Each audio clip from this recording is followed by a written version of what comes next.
এখন 7 কলেজের শিক্ষার্থীরা কোথায় যাবেন, কোথায় পালাবেন? যদি এখন হাসনাত আব্দুল্লাহ সবাইকে রাজুতে আসতে বলেন, তাহলে 5-7 জন সমন্বয়ক যদি রাজুতে একসাথ হয় এবং তারা যেটা চাবেন, যেই দাবি উত্থাপন করবেন, ওই 7 কলেজকে সেটাই করতে হবে। কাজেই দোয়া করেন যাতে কোনোভাবে হাসনাত আব্দুল্লাহর মুখ দিয়ে রাজুতে আসো এই কথাটা বেরিয়ে না আসে। যদি আসে তাহলে 7 কলেজের ভবিষ্যৎ অন্ধকার। 7 কলেজের শিক্ষার্থী, শিক্ষক সবাইকে পদত্যাগ করতে হবে। কারণ আমরা অতীতে দেখেছি হাসনাত আব্দুল্লাহ তারা যখনই রাজুতে একসাথ হয়েছেন, সেখান থেকে তারা যেই কর্মসূচি ঘোষণা করেছেন, সেটা আদালত হোক, সচিবালয় হোক, অন্য কোনো অফিস হোক, ডেমকেয়ার, তারা সেখানে পদত্যাগ করে ছাড়িয়েছেন। কাজেই আগামীতে আমাদের 7 কলেজ হয়তো ছাত্রছাত্রী শূন্য, ছাত্র শিক্ষক শূন্য হয়ে পড়বে, সেটা আমরা চাই না। এখন এটার একটা সমাধান দরকার। কারণ হচ্ছে যে এইভাবে তো চলতে পারে না। কারণ ছাত্ররা হাসনাত আব্দুল্লাহকে কেন চিনবে না? তার কপালে দাগ আছে, তার শরীর দেখলে তাকে চেনা যায়, চেনা উচিত ছিল। কিন্তু এই ছাত্রদের মধ্যে, ছাত্রছাত্রীদের মধ্যে একটা দুঃখ আছে যে জুলাই আগস্টে এই ছাত্রছাত্রীরাই আন্দোলন করেছিল, হাসনাত আব্দুল্লাহর নেতৃত্বে ছিলেন, কিন্তু উপদেষ্টা হয়েছেন ঢাকা বিশ্ববিদ্যালয়ের 3 জন, কে? আসিফ মাহমুদ, নাহিদ ইসলাম এবং আধ্যাত্মিক সাধক মাহফুজ আলম। তারা 3 জন নাকি ঢাবির শিক্ষার্থী। ঢাবির শিক্ষার্থীরা যেখানে উপদেষ্টা হয়ে গেল, সেখানে সাধারণ ছাত্ররা তারা তো বসে থাকতে পারে না। প্রাইভেট কোনো বিশ্ববিদ্যালয়ের কেউ কোনো সমন্বয়ক হতে পারেনি। আর 7 কলেজ তো দূরের কথা, কলেজের কেউ এখন যেটা সমাধান হতে পারে, 7 কলেজ থেকে যদি 7 জনকে উপদেষ্টা হিসেবে নিয়োগ দেয়া যায়, এই সমস্যার হয়তো সমাধান হয়ে যাবে। কিন্তু সেটা কি হাসনাত আব্দুল্লাহরা করবেন না। তাহলে কি হয়েছিল ঘটনাটা, সেটাই যদি আপনাদের সাথে একটু শেয়ার করি। কেন এই আন্দোলনের সূত্রপাত, কেন এই হাসনাত আব্দুল্লাহকে নাজেহাল হতে হলো, কেন তিনি কেন তিনি নির্যাতিত, পাল্টা ধাওয়ার সম্মুখীন হলেন, কেন তাকে ভুয়া বলা হলো। নীলক্ষেত মোড়ে ঢাবি শিক্ষার্থী ও অধিভুক্ত 7 কলেজের শিক্ষার্থীদের মধ্যে পাল্টা ধাওয়া এবং ইট পাটকেল নিক্ষেপ ও সংঘর্ষ চলছে। মানে এটা রাতের খবর, দৈনিক ইত্তেফাক থেকে পড়ছি।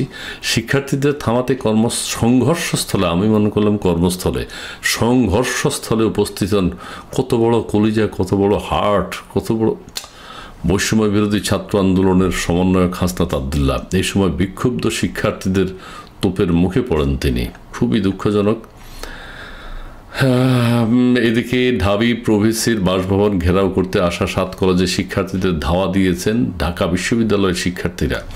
ঢাকা বিশ্ববিদ্যালয়ের শিক্ষার্থীরা বলতে চায়, আন্দোলন করলাম, জুলাই আগস্টে তোরা আমাদের সাথে ছিলি, এখন আর আমাদের সাথে নাই, আমরা তোদেরকে চিনি না। আমাদের 3 জন উপদেষ্টা হয়ে গেছে, আমাদের সবাই সমন্বয় হয়ে গেছে, তোদেরকে আমরা চিনি না। কাজেই ঢাকা বিশ্ববিদ্যালয়ের ছাত্ররা এখন তাদের প্রভিসিকে বাঁচাতে ওই 7 কলেজের শিক্ষার্থীদের উপর ঝাঁপিয়ে পড়েছে এবং তাদেরকে ধাওয়া দিয়েছে। এতে 7 কলেজের শিক্ষার্থীরা পিছু হটে নীলক্ষেত মোড়ে অবস্থান নিয়েছে। তবে উভয় পক্ষের মধ্যে পাল্টা ধাওয়া এবং ইট পাটকেল নিক্ষেপ চলছে। এটা রাতের ঘটনা কিন্তু শেষ। আজকে কিন্তু ঢাকা অবরোধ। আচ্ছা, সেই ক্ষেত্রে আরও একটু কথা বলি। সন্ধ্যা 6:30 যে বিভিন্ন কথা লিখেছেন, কেন এই আন্দোলনের শিক্ষার্থীদের দাবি কি? তাদের দাবি হচ্ছে, শিক্ষার্থী প্রতিনিধি আব্দুর রহমান অশোভন আচরণের জন্য ঢাকা বিশ্ববিদ্যালয়ের প্রভিসিকে ক্ষমা চাওয়ার আহ্বান জানিয়েছেন। কারণ ঢাকা বিশ্ববিদ্যালয়ের প্রভিসি তাদের সাথে অশোভন আচরণ করেছেন। সেই অশোভন আচরণটা যদি একটু না বলি, তাহলে আপনারা এটা অপূর্ণাঙ্গ থেকে যায়। অশোভন আচরণটা বলি, সেটা হচ্ছে শিক্ষার্থীদের অভিযোগ 7 কলেজের সমস্যা ও ভর্তির আসন সংখ্যা কমানোর বিষয়ে ঢাকা বিশ্ববিদ্যালয়ের প্রবেশী শিক্ষার কাছে গেলে তিনি অশোভন আচরণ করে রুম থেকে তাদের বের করে দেন। বিষয়টা খুবই মর্মান্তিক। এই ছাত্রছাত্রীরাই তো আন্দোলন করেছিল। এই কি প্রভেসি, উনি ছাত্রদের পালস বোঝেন না। তিনি বলেন 7 কলেজের বিষয়ে তিনি কিছুই জানেন না।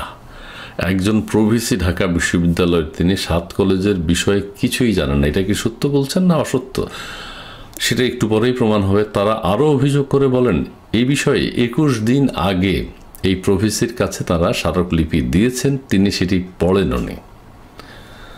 আরও দুঃখজনক, অর্থাৎ তিনি পড়েননি। ছাত্ররা যে অভিযোগগুলো করেছিলাম, 7 কলেজের শিক্ষার্থীদের তিনি চেনেন না বলেই আক্রমণমূলক ব্যবহার করেছেন। আরও দুঃখজনক ঘটনা, 7 কলেজের যারা দাবি দাওয়া নিয়ে গেছে তাদেরকে তিনি চিনেনই না, এটি বলেছেন। তাই তার অশোভন আচরণের বিরুদ্ধে শিক্ষার্থীদের আন্দোলন শুরু হয়েছে। এই আন্দোলনের শুরুটা এই কারণগুলো নিয়ে। ছাত্ররা কি দাবি করতে চায়, কি চায় তারা? এছাড়া শিক্ষার্থী প্রতিনিধি আব্দুর রহমান অশোভন আচরণের জন্য ঢাকা বিশ্ববিদ্যালয় প্রফেসরকে ক্ষমা চাওয়ার আহ্বান জানিয়ে 5 দফা দাবি কথা উত্থাপন করেন। সেগুলো হচ্ছে 2024-25 সেশন থেকেই 7 কলেজের ভর্তি পরীক্ষায় অযৌক্তিক কোটা পদ্ধতি বাতিল করতে হবে।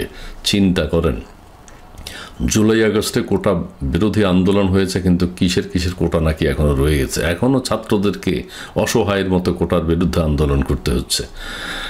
শ্রেণীকক্ষের ধারণ ক্ষমতার বাইরে শিক্ষার্থী ভর্তি করানো যাবে না, অর্থাৎ শ্রেণীকক্ষে উপচে পড়া ছাত্রছাত্রী যাতে না ভর্তি করায়, সেটা একটা দাবি ছিল। খুবই ভালো শিক্ষার পরিবেশ থাকতে হবে, ওদের উদ্দেশ্য ভালো। শিক্ষক শিক্ষার্থী অনুপাত বিবেচনায় শিক্ষার্থী ভর্তি করাতে হবে, অর্থাৎ যা শিক্ষক আছেন তাদের অধীনে কতজন পড়াশোনা করতে পারে এটার একটা পরিসংখ্যান আছে, সেই হিসাবে ছাত্রছাত্রী ভর্তি করানোর জন্য তারা আবেদন জানিয়েছেন। নেগেটিভ মার্ক যুক্ত করতে হবে, হ্যাঁ নেগেটিভ মার্ক যুক্ত হবে। 7 কলেজের ভর্তি ফির স্বচ্ছতা নিশ্চিতে মন্ত্রণালয় গঠিত বিশেষজ্ঞ কমিটির সঙ্গে সমন্বয় করে ঢাবি ব্যতীত নতুন অ্যাকাউন্টে ভর্তির ফি জমা রাখতে হবে। এটা খুবই ভালো দাবি, অর্থাৎ তারা যে ভর্তি ফি জমা রাখে সেটা ঢাকা বিশ্ববিদ্যালয়ের অ্যাকাউন্টে জমা রাখে।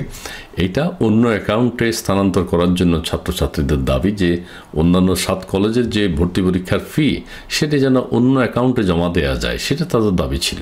কাজে এই সাধারণ দাবিগুলো এখন আমাদের ঢাকা বিশ্ববিদ্যালয়ের প্রফেসর মহোদয় তিনি বলেছেন এগুলো তিনি পড়েননি, তিনি জানেন না, অথচ ছাত্ররা বলছে 21 দিন আগেই তাকে স্মারকলিপি দেওয়া হয়েছে, তিনি সেটা পড়েননি। খুবই দুঃখজনক ব্যাপার। ছাত্রছাত্রীদের দাবিগুলো অচিরেই পূরণ করা হোক, দাবি মানা হোক। আরেকটি কথা না বললেই নয়, শিক্ষার্থীদের শিক্ষকদের ইবতদায়ী শিক্ষকদের একটা আন্দোলন হয়েছে ওই দিনে, একই দিনে তাদের উপর পানি ছিটানো হয়েছে, তাদের আহত হয়েছেন অনেকে। আবার অসমর্থিত সূত্রে কেউ বলেন যে 2 জন নাকি নিহত হয়েছে, জানি না, কনফার্ম না, তবে শোনা যাচ্ছে এরকম। যেহেতু আমাদের টেলিভিশন চ্যানেলগুলোতে পত্রপত্রিকায় এখন সবাই বলছেন বাতাবি লেবু চাষের নাকি ছড়াছড়ি, সেই ক্ষেত্রে এইসব খবর সেখানে স্থান পায় না। কে নিহত হলো, কে আহত হলো, এগুলো আমাদের মেইন স্ট্রিম মিডিয়া জানে না। যাই হোক, যা কিছু হোক, আমাদের নোবেল বিজয়ী শান্তি প্রতিষ্ঠাকারী ডক্টর মোহাম্মদ ইউনূস এখন দেশের দায়িত্বে আছেন।